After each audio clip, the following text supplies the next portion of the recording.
Okay, so let's break it down. So we have no water from the boyfriend's house to the gas station other than the John Day River, which I searched. Doesn't seem feasible. you're going to check that.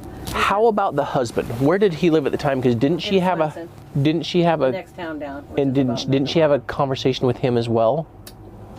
That's kind of up in the air. My mom wasn't sure who she was talking to on the phone. She thinks she might have been talking to Rich to get money. So he lives right here. That used to be D&D Market. Rich's house is right there. Yeah. Yeah, because that's at Clayton's place. And then those are the little houses. Yeah, that's his house. And so he's still having, the two of them are still having relations, yet they're also upset about But he's also married going to court and has 3 kids with someone else still living in that house. Right. So she's not stopping.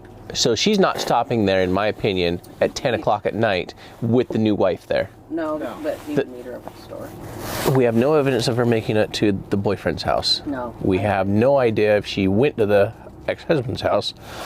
We do have the 5-mile radius. So what? And I believe that we've covered everything in this 5-mile radius now. The most logical thing that we have to go off of in this, like extreme working with only probability, is we know she was here. We know she was at the gas station. We know she was heading here. Yep. Something happened between her last verified location and where she verbally had intentions of going over here. Between here, something happened. Now, we have done a lot of searching here in this 5-mile radius with Mom's house, making that as to she lived with Mom. Right. She'd been to Mom's house twice before.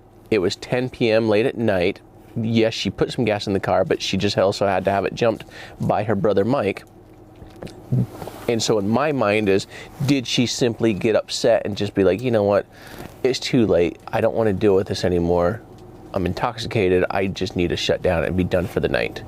Depends on like what kind of person was she? Was she energetic?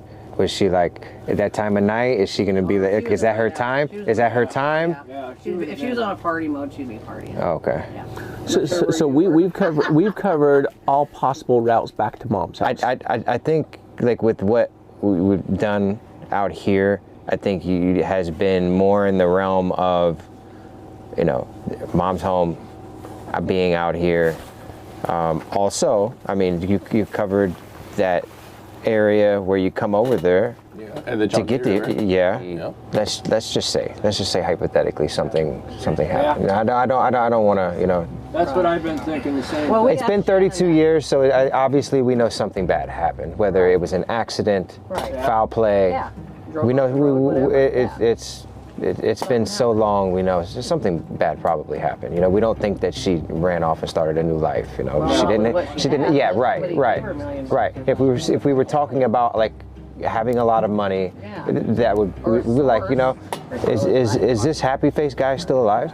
Yeah, he's in prison. We're feeding that bastard. He's serving consecutive life sentences. So he's never getting out. The murders, and I think they hope that he will tell about more, because after he confessed to the first 4 or 5, he ended up confessing to 3. And that's where I'm going with this. You just want to go interview him?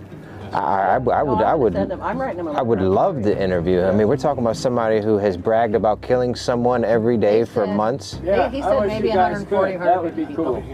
I mean, he wants to be famous. And he's from this area. Originally, I guess, from Tri-Cities, like I said, Sealy, Yakima, Kennewick, Pasco, that area. Then when he got married, him and his wife and kids lived in the Spokane area.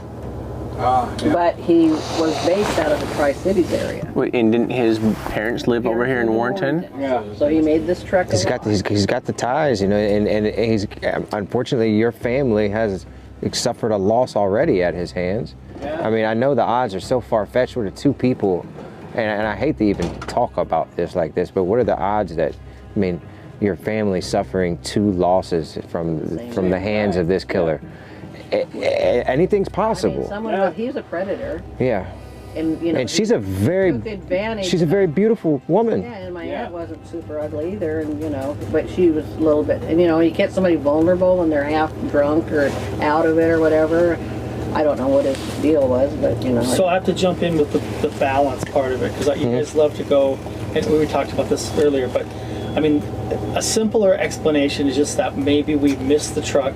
You know, the truck could have. I just feel like it gets too complicated. I mean, it's just, and the more complicated, and then it becomes, and then it's like bring it back to, you know, maybe the truck, maybe we just missed, maybe we simply missed it, maybe the truck flipped upside down and it's disintegrated. I've gone past stuff on my scanner where it's like the next, you know, I miss it the next time, and like, I mean, I know of a truck in where we live in Bingen, people went by it for years with side scans, and I can agree with you 100%. So I want you to zoom in, starting at the boyfriend's or the husband's house. Okay.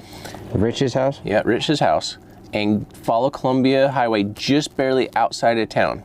Okay, what if we simply have an accident where she's drunk? There is a thing there. DUI. You go down to Swenson Island and there's outlets. It's called Bear Creek, and it does come in from Columbia River. Yeah. So zoom in right there.